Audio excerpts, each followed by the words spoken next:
Hello, everybody. Welcome to today's episode of Be the Wolf.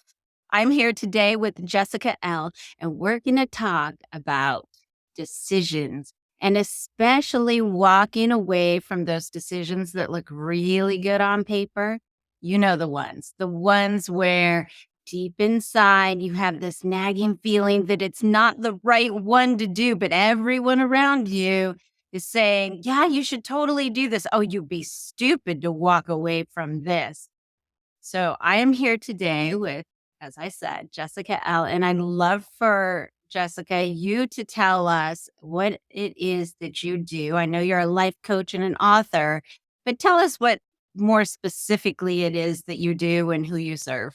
Sure. Hi, Genea. It's so good to be here. And specifically, I am a life coach, but I'm very interested in hard decisions, in helping people make those ambivalent decisions where there isn't a clear yes or a clear no, and walking with people through the pain of that. And I'm very versed in it myself, having been considered an indecisive person for most of my life. Oh. And the pain of indecision, if you have not experienced it yourself, like if you're just a decisive person, you can't really understand it. It's unique. It's very true. A lot of people, well, honestly, I think a lot of people are extremely indecisive. And those people who are indecisive, there's kind of some shame or some like it's not okay to be that way. So I think it's very common to keep it hidden, keep it under wraps. And then you see these people that are so decisive, they're just like, real quick, snap this decision. And you're like, oh my God, how are they doing that? And it makes the indecisive person feel a little bit inadequate and feeling maybe a little less than unworthy, all those things that are floating around the internet with all the little self help memes and all of that. Now, I think this is really wonderful, helping people get over that indecision and make those really big, hard decisions. But what can you tell me why it is that you do what you do? Like, why is this important to you? Well, it's funny because when I first started life coaching, of course, I went through that period of time where it's like, what's my niche? What's my niche? I don't know. I'm going to do this. I'm going to do that. And there's so much content out there for I think any type of service-based business to hone your offer and to hone your message. And lost myself in that kind of whirlwind for a long time because I'm not immune to it. Like I consider myself a decision coach, but I'm not immune to indecision myself. But it really started for me, gosh, 15, I don't know, 13, 15 years ago. And I was about to make a decision to go to law school. And it was one of those like too good to walk away from situations. I'd gotten into all of the top 10 schools, or almost all of them. Harvard, Stanford, and Yale were either waitlisted me or no. But the others I got into, and I got scholarships at a lot of them. And I ended up taking a 1-year deferral because as I was graduating from college, I was like, oh, I don't know. The economy's bad. This was like 09, 2010. The Right. economy sucks. Maybe I'll take a little break and let things come back around. And over the course of that year, I just grappled with it. I was so stressed and so anxious about this question. Am I going to go? Am I not? This could be the best thing that ever happened to me, or it could land me in tons of debt and ruin my life. Like those were the kinds of things Well, I was contemplating. and that's such a thing that I think young people are grappling with now, especially when it comes to college, is if I do this thing that's supposed to help me get a job, but it no longer guarantees me a job like it did 10 years ago, not even my generation, Gen X didn't guarantee you a job, but you had maybe a little more, but we didn't have, you're going to leave school with 100 grand in debt. So we didn't have that choice. So it was just like, of course you go. It doesn't matter if you get a job or not. You still just go because you're not going to be 100 grand in debt. So I think that adds to that possibility of indecision for a choice like that, because you got like, is this going to ruin my life because I'm going to be crawling up from a hole for the next 20 years? It's an incredibly high stakes decision, right? It's one of those black and white. It's a yes or it's a no. You're going or not. You can't like halfway. You can't halfway accept your seat at law school. Just And one wet cheek on the edge of the right, street, right? I'll just pay you half to come half the time. Right. Um, and the stakes seem very high. Like I will get a job that pays my bills or I won't. And one of the things that I never forgot, I made this decision all wrong. I'll say that. I spent tons of time, all my time, like reading online message boards about law school. Oh, God. Terrible decision because, those boards attracted the more neurotic among us. And of course, I was one of them. But I remember seeing it was just a fact or a statistic that 50% of people at the law school that I was planning to go to, 50% of the class, the top half would definitely land a summer associateship at, a white shoe law firm. And I was like, "Oh my god, that means the other half won't. And if I don't get one of those summer associateships, then I'm screwed forever. Then I So will you never get the so job that I need." your mindset was you were always looking for the lack, like the thing that's gonna go wrong in all of those messages, instead of like, "Oh, 50%. I'm totally at least as good as 50%." Yes, 100%. Yes, I always thought I was leaning on the negative for sure. And to compound my decision making, I just really didn't believe that I was sufficient or adequate to have even made it in, you know, Mm. all of the other things. So, of course, you've got some adequacy, imposter syndrome, those kinds of things coming into play. I was like, I don't know how I even made it into these schools. I probably don't deserve to be here. And that contributed to the thought, well, maybe this isn't the right thing for me.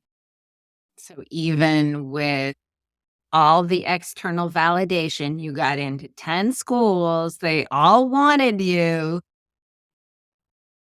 you still didn't believe it, that you were good enough for, creating essentially creating the life that you want, it sounds like, because not only like you've got to go to school. So, okay, sure, I could do that. But what happens after school? Am I going to get that internship? Am I going to get that great paying job? So, if I'm not even really good enough, if I don't think I'm good enough to have gotten into the school in the first place, how would I ever think that I was good enough to do all the other things that will lead to that quote great life that I would like to have? Yeah. Like, I can't cut it, probably. That was the thought. Like, I probably can't cut it. Right. I So probably can't cut what it. happened? What did you choose to do? Did So you I go? en Did you not go? No, I ended up not going because part of it, when you said you're imagining this future life, because so many of our decisions, we're trying to create a better future for ourselves, right? We're like, "Oh, I'm gonna bet on this choice because that's gonna give me a good life later on." Mhm. And part of what I did during that year was I started reaching out to attorneys. I started doing some more research about, do I even want to do this? And in hindsight, what I know now is that I was gathering data to support the decision that I'd already made, which was I don't want to go.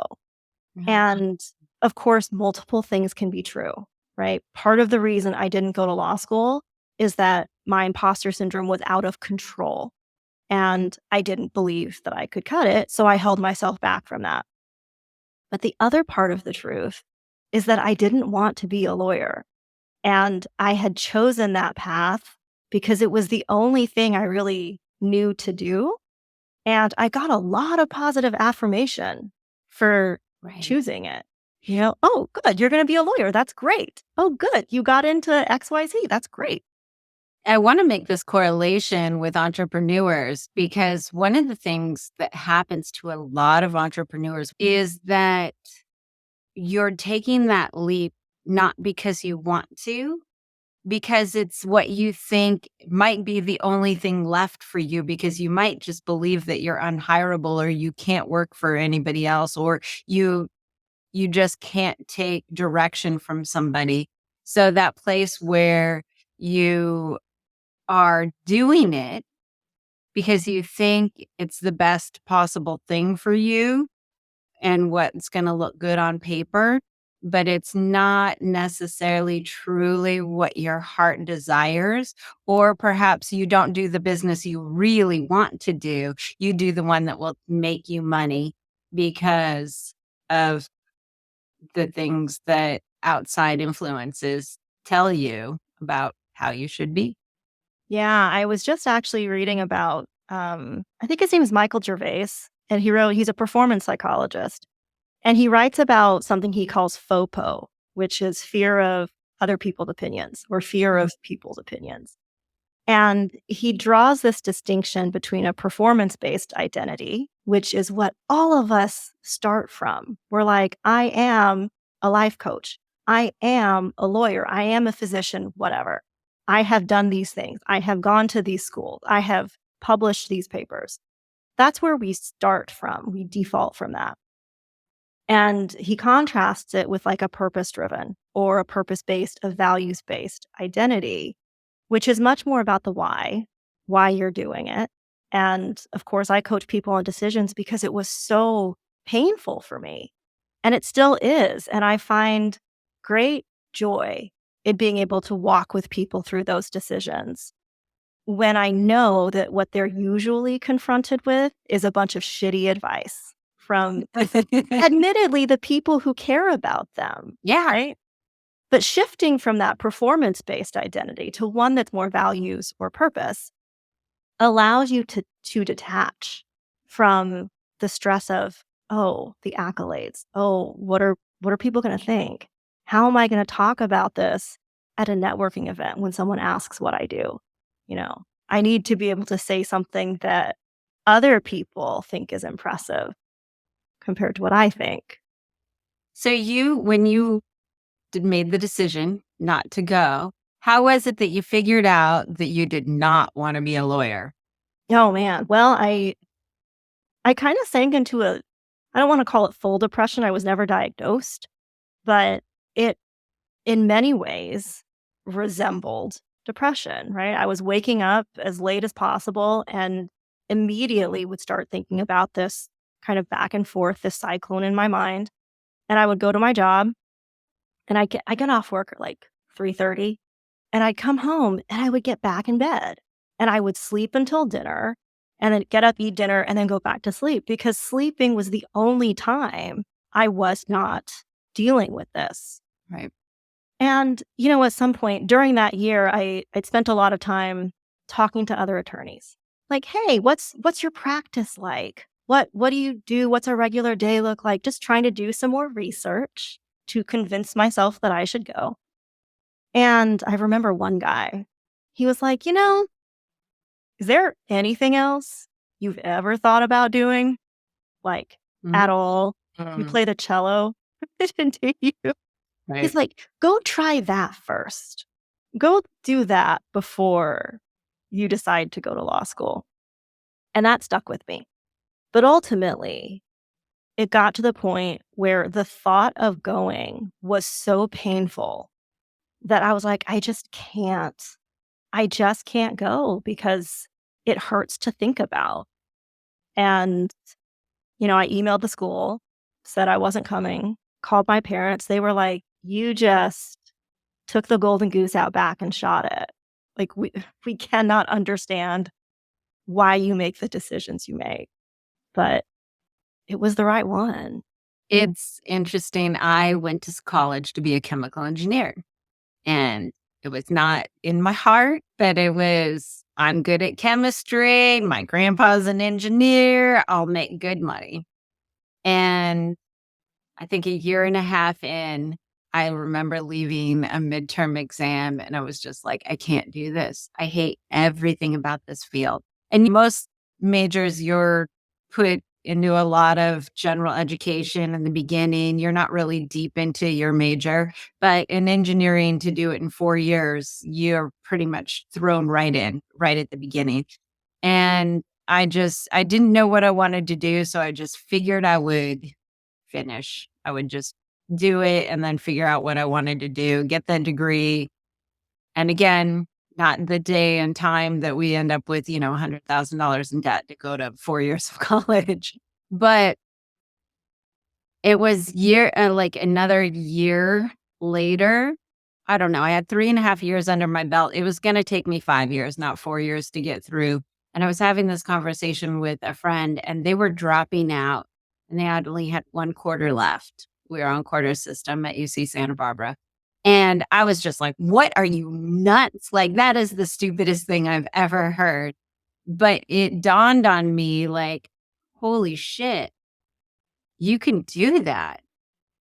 Like, I thought I was so in this place of following the rules that I thought if I was in and I had said yes, that I had to finish, that there was no way out. And I made the decision to, like, it was literally 10 minutes after that, I walked into whichever office I needed to walk into. I got the paperwork to withdraw. So, of course, I could go back if I needed to. I dropped my hardest class. I finished out the quarter and I never went back. Have you regretted it? No, Yeah. not 1 second. That's not even like, yeah, no. It's the only thing that I do regret, and there are a million other ways I could have done this, so it's not about this decision specifically, is I tended to back away from things that were really hard, also from that feeling, maybe I'm not capable. So it was really hard. It was the first time for me that school was really hard. And so that was not necessarily the best direction for me to pursue, doing something really hard. But that's the only place where I can see how it could have benefited for me to finish. Yeah. Yeah, and that's what I talk a lot about with clients is you can have room on the table for everything. Like, I don't regret my decision to not go to law school. And I also wonder, okay, what might have been? May I have figured out what I was capable of sooner than I did? Because I spent the next 10 years kind of, I think, downplaying what I'm really capable of, not finding out, doing things like you said, that were kind of within the comfort zone because I was a good student too. And I had never really been challenged. And so law school kind of loomed as the first big challenge to my intellect, to my capability, all of those things. And I do wonder, had I gone, would I have found out much sooner what I was made of? But when you asked about how did you ultimately make the decision, I didn't realize it until years later when I had a chance to see this pattern. And for me, I call it the mist of unease now because it's very different than like a gut reaction, because that's what a lot of people say is just trust your gut. Right. And I'm like, what the hell does that even mean? I had to Google it once. In 2014, I literally Googled it. But what I've come to find since then is that when I come to these crossroads, the big life decisions, if I'm leaning toward going in a direction that is not aligned with my destiny, and I believe that destiny is like a current in our lives where things are just easier.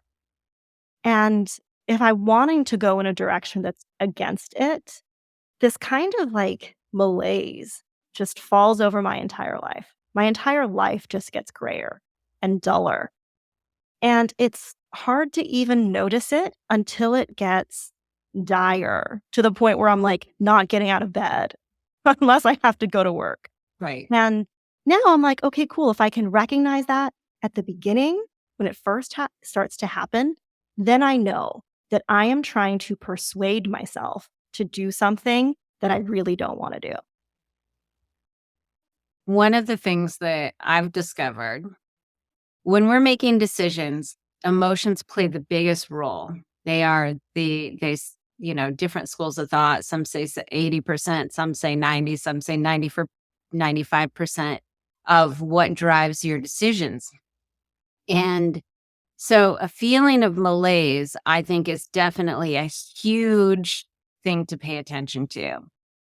And also, sometimes, and this goes like deeper into the subconscious, and you, sometimes a feeling of malaise could be like hitting a wall and hitting a freeze point. And so sometimes we have emotional triggers from our past, from our childhood.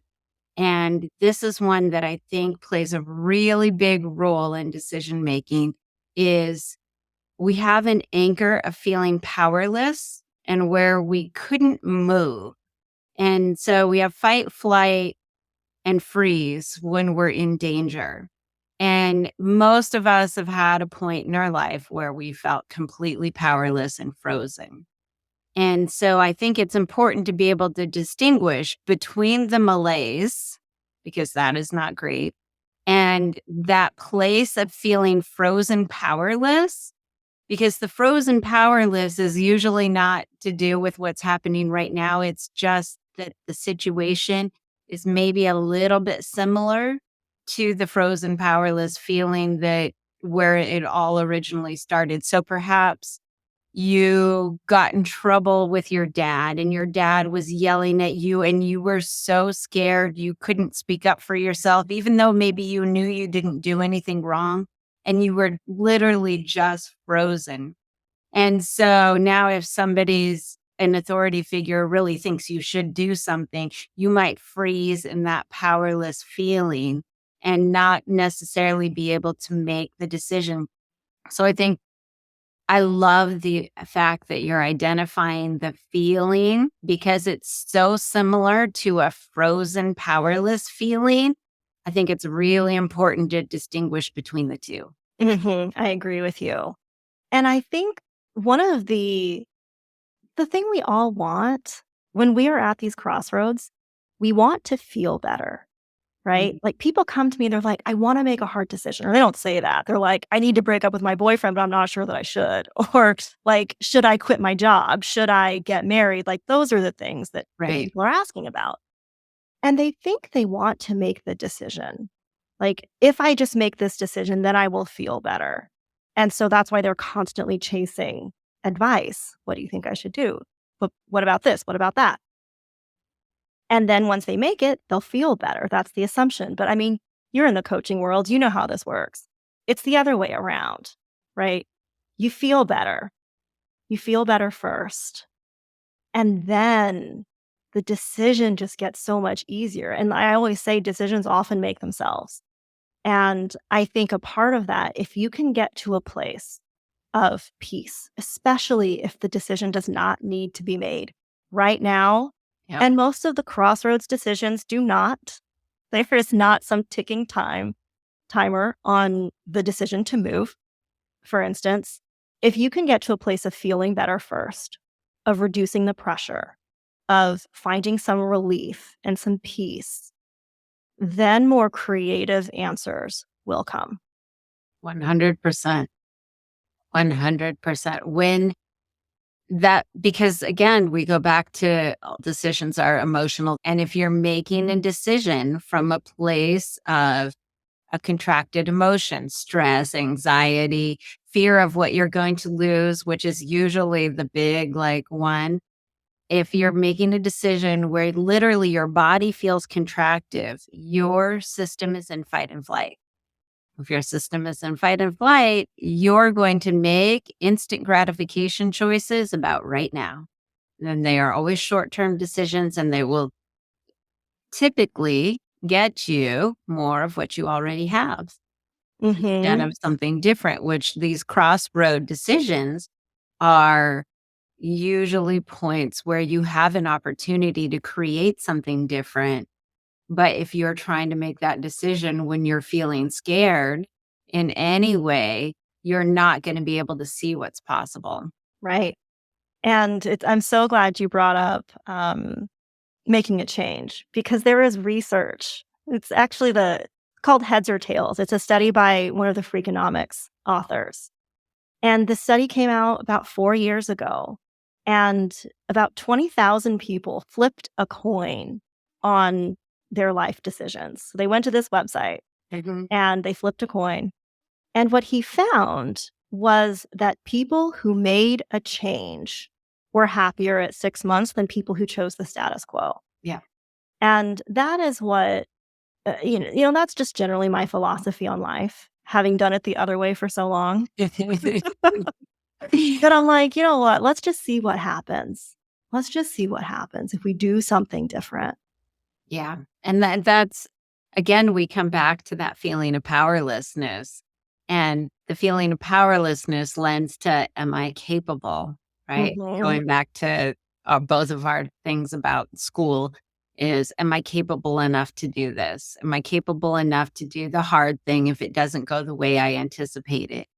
And so that self doubt, I think, is what keeps most of us choosing the status quo over and over and over again. And I think, almost every time when you have an opportunity for a major life change, there's going to be one opportunity on the table, and then often another opportunity will come, and it will literally be in the same thing that you've been saying you wanted forever.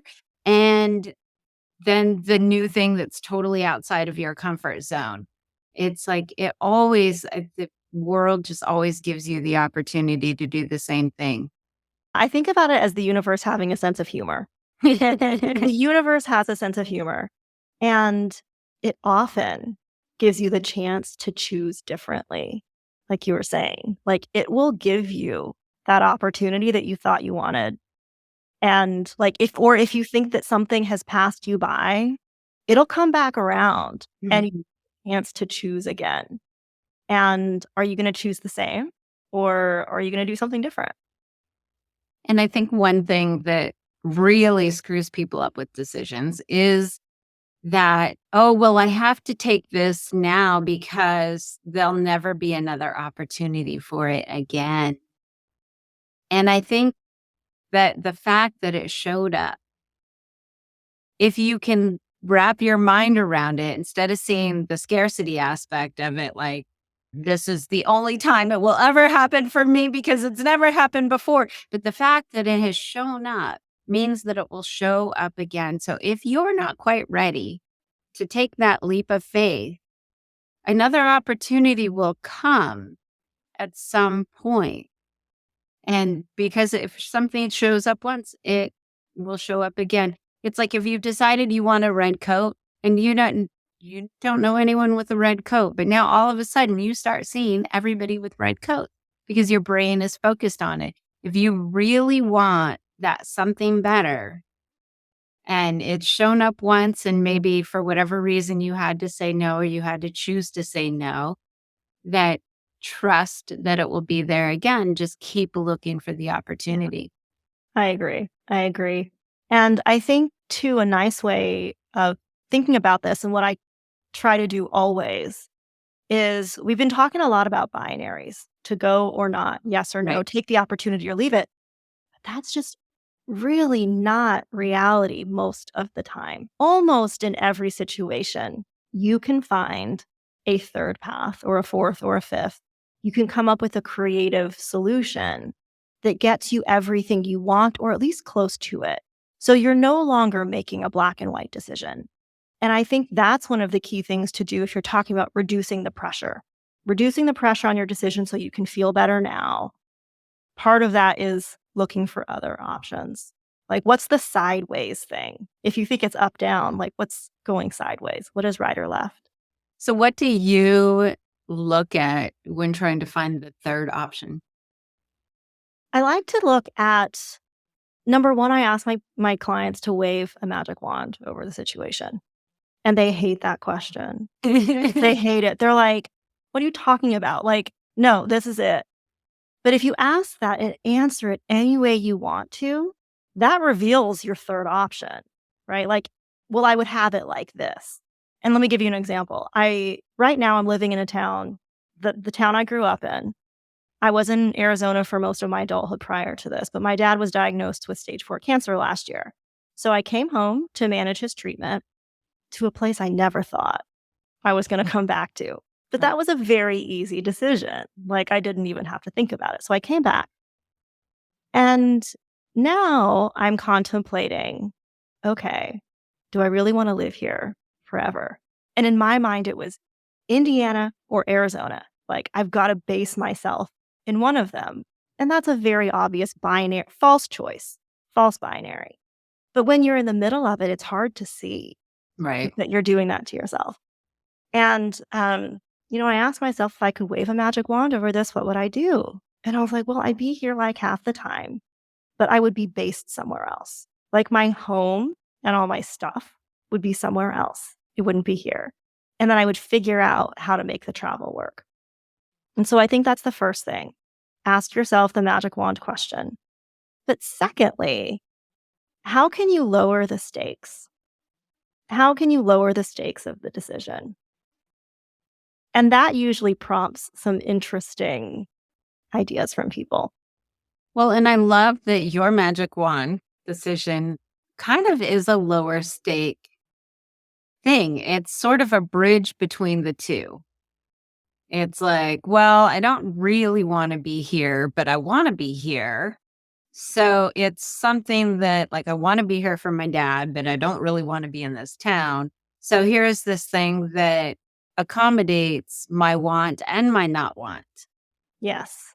And I think that's a big piece when people are making the big decisions. They're just looking at that, what do I want or what do I don't want? And is there maybe a bridge that encompasses both the want and the don't want? Hmm. And is there a way that you can preserve your ability to choose again? Right? Like preserving optionality is what they would have said in corporate. But is it a decision like, are you locked into buying a house because you think that is the financially responsible thing to do instead of quote unquote throwing your money away on rent? Like, if you are locked into that, then of course the decision is going to feel more dire than Right. if you're like, oh, whatever, I'll rent a place for 6 months and then I'll figure it out. I'll see how I feel after 6 months.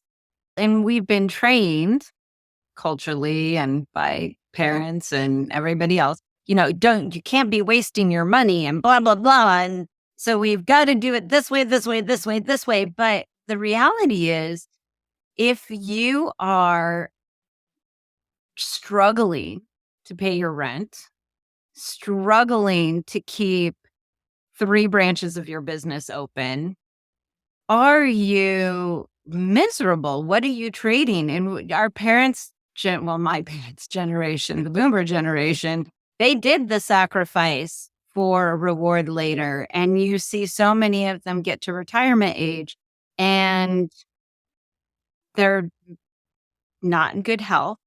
They can't do all the things they said they were going to do. Many of them get sick and die not too late, not too long after. So they don't ever really get to that place of enjoying their life.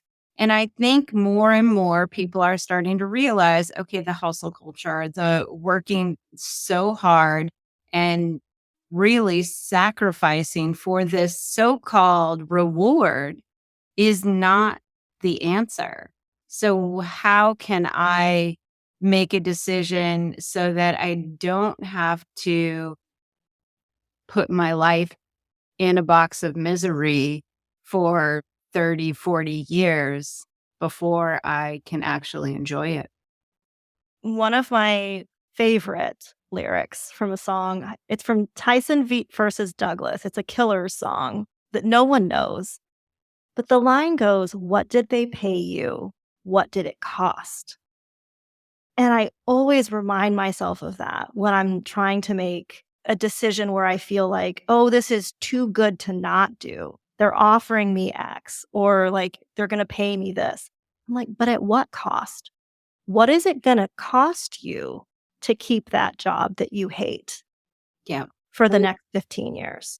Well, and I think when we talk about business, this is a really big one.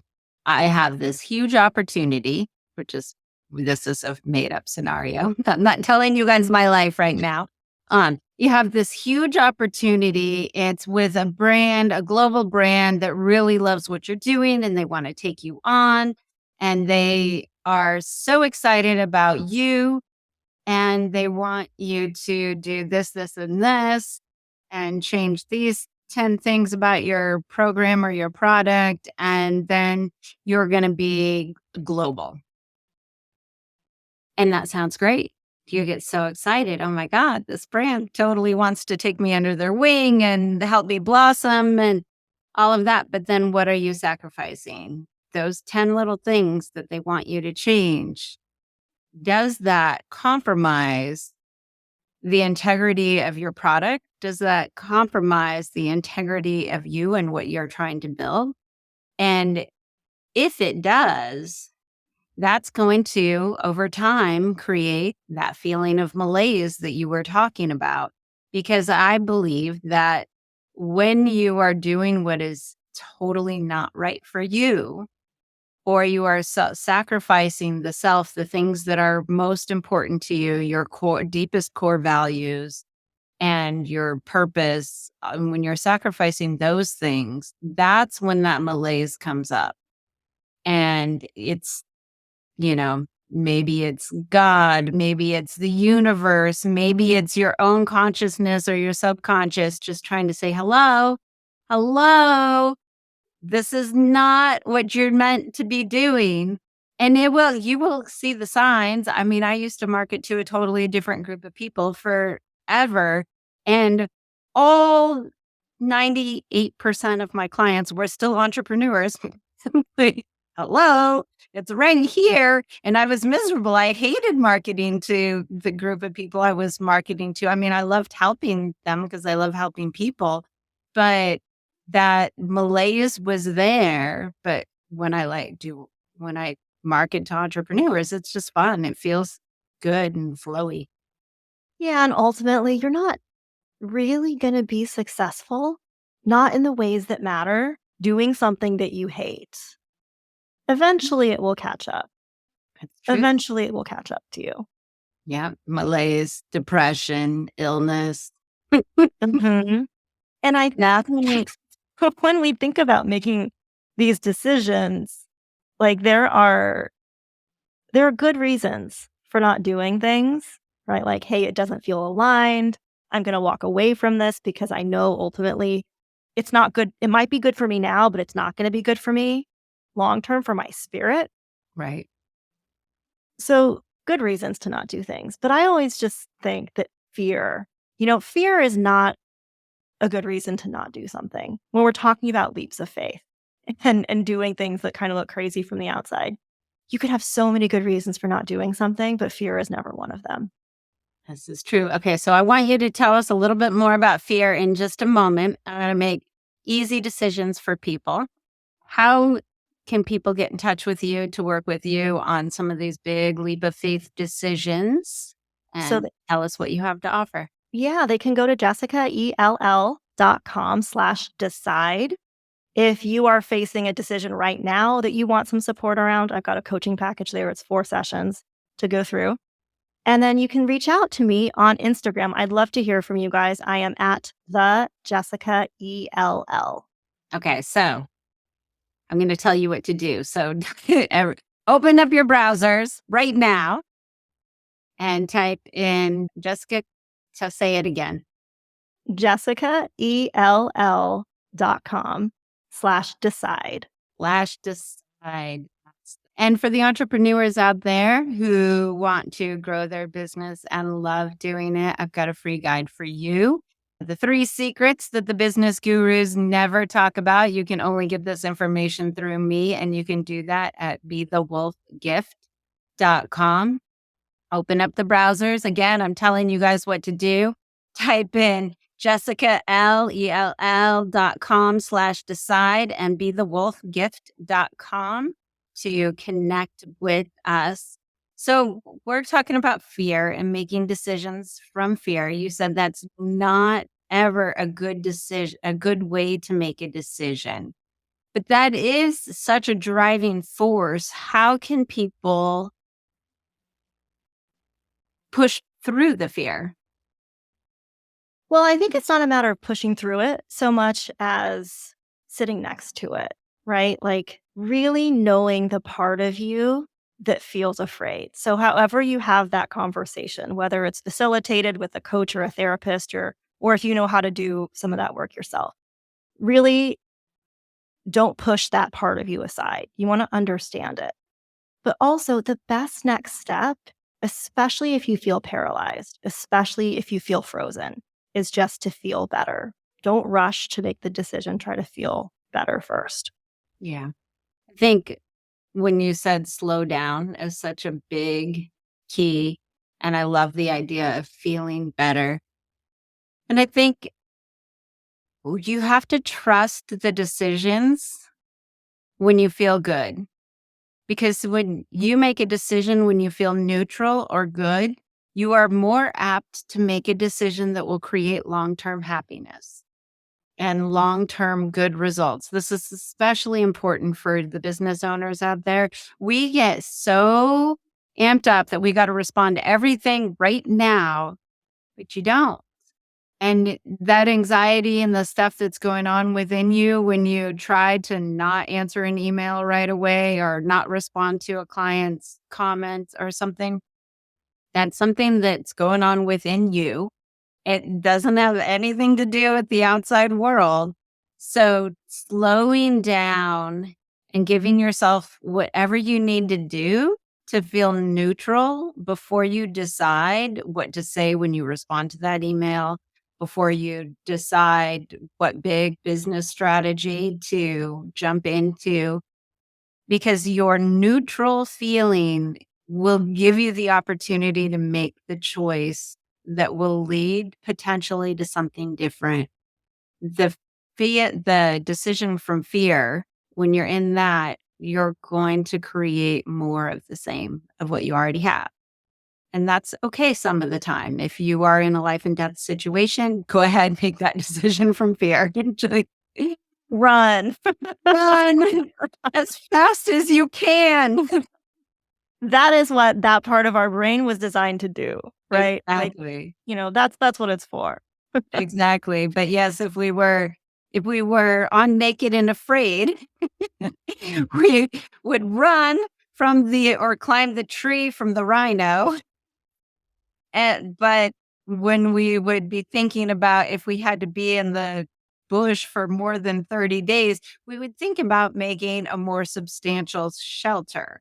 But we wouldn't be able to think about that when we were feeling afraid because we would be concentrating on something else. We wouldn't be able to think about those longer term decisions that actually give us more stability and more joy in our life. Mhm. Yeah. Yeah, absolutely. All right. When you think back to that year of limbo where you were deciding or trying to decide, or rather, I think trying to make a decision that you had already made, but trying to logically convince yourself that it was the right decision. And I think a lot of people are there, right? I should do this, but everything in me doesn't want to do it. And what would you tell her, knowing what you know now? I would tell also knowing that version, knowing that version of myself, I wouldn't tell her to go or not go. And I wouldn't tell her to consider, like, hey, think about what your future could be if you don't. I would tell her to go test drive more options because I was trying to make this decision completely in my bedroom, right? Like, I went to the school that I chose one time. But what I should have done, what I would tell her to do now, is go to them all. Go visit all of them. See how you feel at each of them. And then if none of them feels good, you can broaden your options by saying, what about all the schools that offered you a free ride? If you're so afraid of the money, what about considering those, right? What if you don't go right now that you think about next year or the year after? So, number one, actually testing some things out instead of trying to make a decision in a vacuum. And number two, broaden the options and lower the stakes. I think that's really great and love the idea of testing more options. It's like if you go to a foreign country where you don't know any of the food, you're going to have to take a leap. You can't just stay in your room and not eat. You're going to have to take a leap and try the different foods to see what you like. And that's You and that can be scary for some people, but I think you've got to do it in order to really know what you like. You can't just decide, well, I don't think that I'm going to like the dish that looks like this. right. And you can't base it off of someone else's review. Right. Right. It's that we understand that intuitively about food, right? That you can't describe the way something tastes to me. And therefore, I will know if I like it or not. We understand that. But when it comes to our life choices, we're like, no, someone else can obviously tell me if I'll like it or not. Right. And they can't. Right. Now that is so true. We understand it with food, but we don't understand it with our life choices because we feel like there's so much more at stake. And again, I think a lot of that comes down to the I'm not capable of, if it all goes wrong, maybe I'm not capable of solving the problem. And the other thing that you said about more options and lowering the stakes. And I think for some people, and I love that you preface this with knowing yourself at that time. For some people, having more options would be even worse. But I think the key that you said was lowering the stakes. And so, with more options, bringing in that third option that's a lower stake option might be just the bridge or the stepping stone to get to the next level. And I think building a business, building your self esteem, building anything, you have to do it one step at a time. If you try to jump over a lot of the things that need to be done, it's going to crumble. So, lowering the stakes, bringing in an option that's lower stakes, I think is a really great way. We all need stepping stones. Not everybody jumps on a bicycle and can ride it straight off the bat. Some people need training wheels. Some people need to fall a whole bunch of times. So I think that's a wonderful way to put it, bringing in that lower stakes option. Yeah. Awesome. Well, thank you so much for sharing your wisdom and your experience. I think we learn as much through other people's experiences than, wow, my speaking today is just garbage. We learn as much from other people's experiences as we do from the official knowledge they have to share. So thank you so much for sharing your story about decision making and for helping people make these big decisions. Thank you so much for having me. Yeah. And again, that's Jessica Ell /decide and BeTheWolfGift.com. And we will see you all next time on Be the Wolf. And don't forget, when you unleash the power of you, humanity evolves. Bye.